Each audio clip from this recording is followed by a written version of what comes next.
Folks, if you are a buyer of stocks, you should be very happy with what the Fed just did here. The Fed just tanked the stocks essentially, and I want to share exactly my perspective on this, what this means for the market, what this means for the market over the coming year and things like that, and kind of my viewpoints on this. Now, if you've been tracking things here today, first off, CPI was the main thing that was supposed to be the news today, okay? And CPI came in worse than expected. 7.2% CPI was expected. That's in regards to inflation, right? The consumer price index, 7.5% ended up being the number. And so what ended up happening essentially is the market opened super low on the back of that CPI data. Well, then the market showed a lot of resilience throughout the day, and it went up and went up and went up, okay? Until a point when there's some big news kind of out of the Fed here that we got to get into. And so, yeah, I'm going to share my perspective on that in this video. Hope you guys enjoyed it. As always, make sure to subscribe to the channel. Also, massive Valentine's Day sale going for the private stock group. So if you ever want to join us in there, it's a great time to do so. There's going to be a lot of money to be made in this market over the next couple of years. So I put this out last night in regards to the CPI. I put this in the breadcrumbs tab. I said, the market always cracks me up. Imagine making a decision in a few hours to buy or sell Amazon stock based upon if CPI comes in at 6.9%, 7.2%, 7.5%, etc., right? There will be funds and investors doing just that in a few hours. When you've been doing this as long as I have, you just find the humor in these things. Have a great day. And, it's just, it almost begins to, become comical at this point in time that, folks make buying and selling decisions for great companies based upon if CPI is going to beat a little bit or come a little under expected and things like that. And here we are where CPI came in worse than expected. And I think a lot of folks would have expected the market to tank on the back of that and, things to get really ugly really fast. And what ends up happening is the market shows great resilience and ends up going up and going up and going up. And meanwhile, people are like, what the heck, man? CPI came in worse than expected. It's supposed to be 7.2. It came in at 7.5. Market should be tanking, and the market just showed resilience. That was up until... the Fed had to come out, okay? And B-Man sent me this, and this is the huge news here. And this is a big deal, okay? Fed's Bullard favors 100 basis point. So basically what this means is 1%. Think of it as 1%, right? Fed funds rate right now is at like, 0.25 or something like that. Like it's insanely low. Favors 100 basis point interest rate increase by July 1st. Bullard favors first half point U.S. rate increase since 2000. Bullard favors balance sheet reduction starts in the second quarter. And so when this broke, and I'll show you guys, basically everything just started to tank because this is seen as the Fed's going to be more aggressive than what a lot of folks had basically anticipated. Many people thought the Fed was essentially going to raise rates 4 to 7 times in the course of 2022 here. But when people say I'm expecting 4 to 7 rate hikes, how most of them are thinking is 0.25% each time. Well, if all of a sudden you talk about 0.5% each time you raise rates, and let's say you do that 4 times, then we're at 2% plus by the end of 2022, essentially, right? Never mind if you start talking about maybe they raise rates 5 times, 6 times. I think that's unrealistic to be talking about them raising rates that many times. But it's not out of the question to say they could raise rates 4 times. I think everybody's had 2 rate hikes for sure. Like that's the automatic, like there's no question the Fed's going to raise twice this year, right? That's what everybody expects.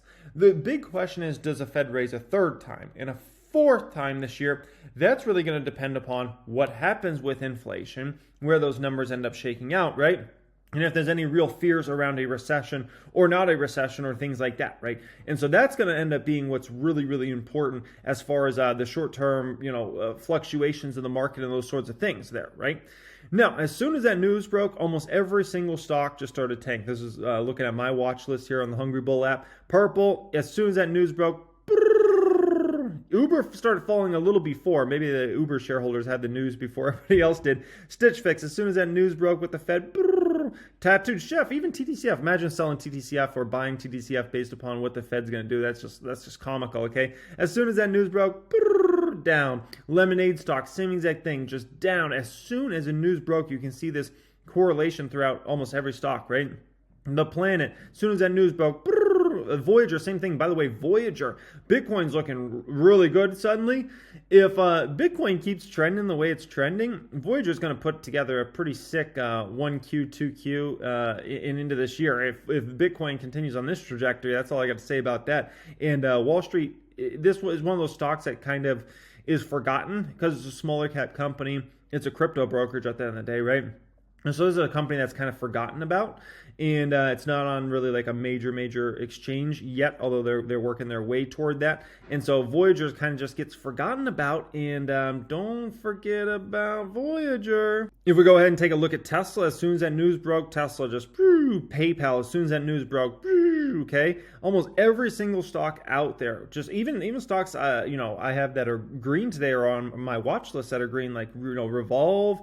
There's a stock I own, as soon as that news broke, came down, didn't come down as much as a lot of the other stocks, but it still came down. Fubo, I don't own this one, but that one did definitely come down. Smile Direct Club, I do own this one. That one came down. Corsair, I do own that one. That one came down. Square, I do not own, but that one came down. So almost everything, as soon as that news broke, essentially, it came down. Now, I have some really good news to kind of share in this whole situation and kind of my viewpoints on this, okay? So, here's the thing. We just got CPI worse than expected, right? Which is seen as a negative for the stock market. We just got a Fed that looks like they're much more aggressive than what the majority of experts, folks on Wall Street expected, right? And so with that dramatic of bad news, right? The expected CPI numbers that everybody expected to come out, but they came out worse. And then the unexpected, kind of Fed extra aggressiveness that a lot of folks weren't anticipating today. So we got caught off guard with one, and then one came in worse than was expected, and we were expecting a certain kind of number, right? Well, if you hear that, you would think the market would be down 3, 4, maybe 5% today, and I'm talking about the NASDAQ specifically, right? On the back of too bad news, but here we are. We're having a down day, but it's not as dramatic as you might think with that bad of news in the situation, right? And so what I think is transpiring here right in front of our eyes, essentially, and the Russell, I've been watching the Russell throughout the day. The Russell's been outperforming the other indexes and doing better than them.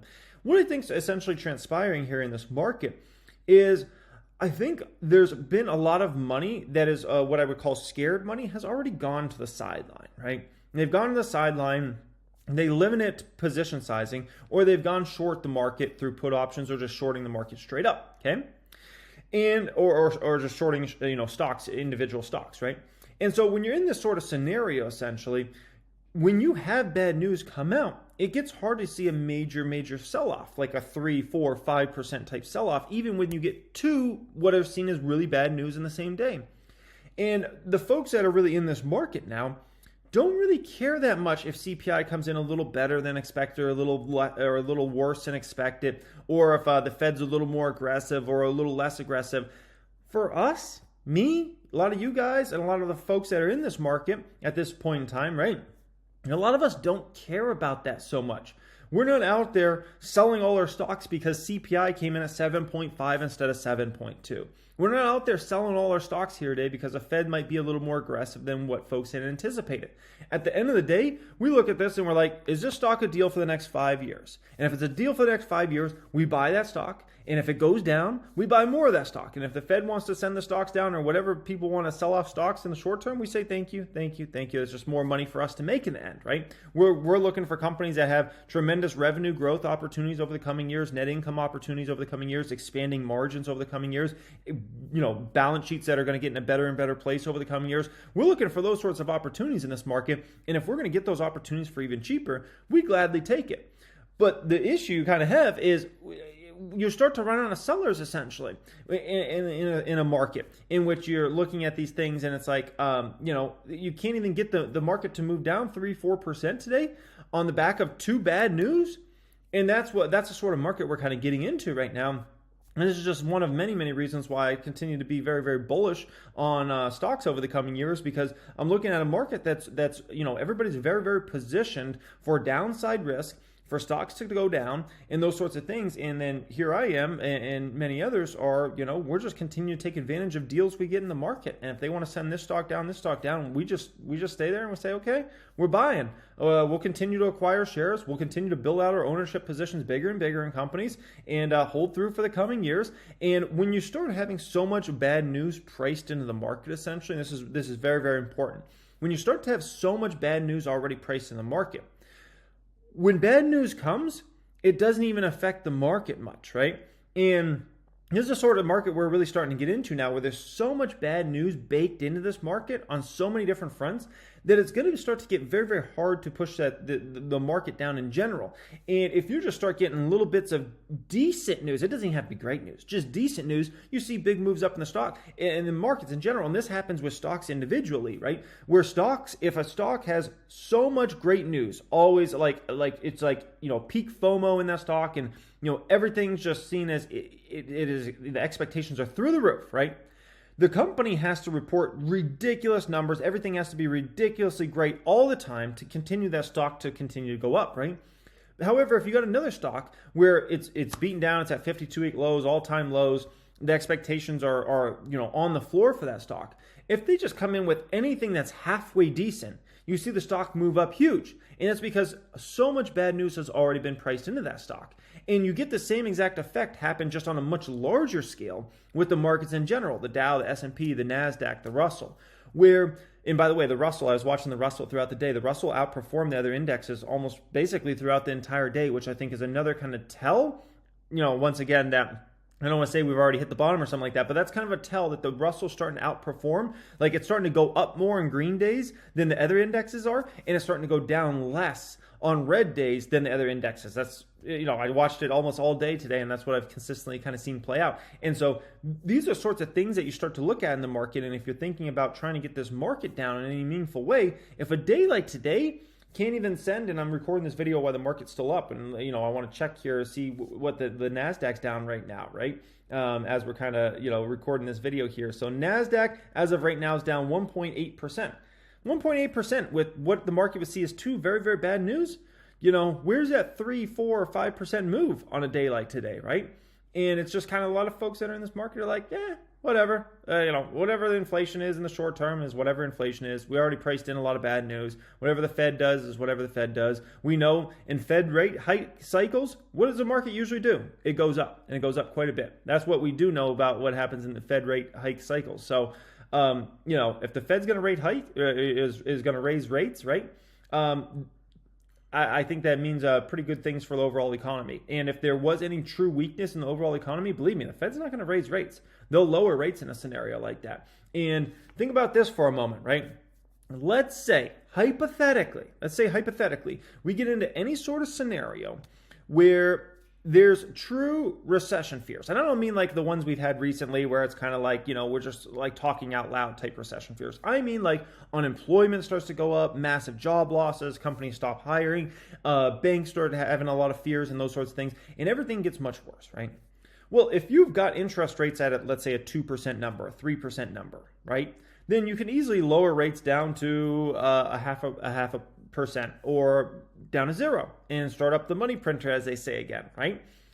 If you're already at 0 or 0.25 or whatever, well, shoot, if you all of a sudden get into a recession, what do you do in that scenario? I guess you go negative for rates. You would have to go negative for rates in that scenario, right? That's an uncomfortable feeling. So I think, if anything, it's going to give the market more of a sigh of relief if we start to raise rates and we get to a more normalized number. We don't have to go to 10% interest rates for the Fed funds rate. If we could just get to a 2% number, a 2.5% number, I think the market in general is going to feel much more healthy about that, because they're going to say, okay, if we are going to get in any type of weak economy or any type of scenario where there's a true recessionary fears, well, we could always bring down rates. And that's something that's, nice to have at your disposal if you're the Fed. That ability to say, oh, we're at 2.5% right now. Let's bring rates down to 2%. Oh, things are getting worse. Let's bring it down to 1%. Oh, things are getting even worse. Let's bring it down to 0.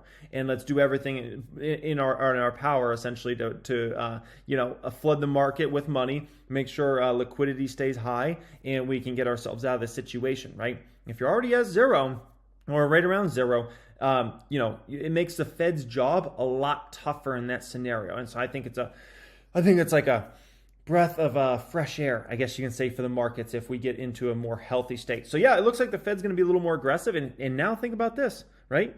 Imagine if the Fed's not quite as aggressive as they're talking, because now everybody's going to start pricing in, that we're going to be at 2%, 2.5% by this time next year. What if we're not? Is that a bullish indicator for the markets then, right? Is that all of a sudden seen as a positive? And so there's some kind of food for thought there, guys. And that's why I just try to keep my head down, buy stocks that I think are great deals over the next 3-5 years, and call it a day. I watch all this stuff and it's interesting and it's entertaining, but at the end of the day, I'm buying companies that I think are going to prosper. Their revenue is going to go up a ton over the coming years. Their net income is going to go up a ton over the coming years. And if I'm right about that, the stock prices always end up following in the end. In the short term, anything can happen with the stock price, but in the long term, the stock price is always going to go wherever the company's fundamentals are going over time. Hope you guys enjoyed this video as always. Also, there's going to be a lot of money to be made in the next few years in the market. Make sure you take advantage of that massive deal we got on the private stock group and the Financial Fortress program right now. And much love. Have a great day.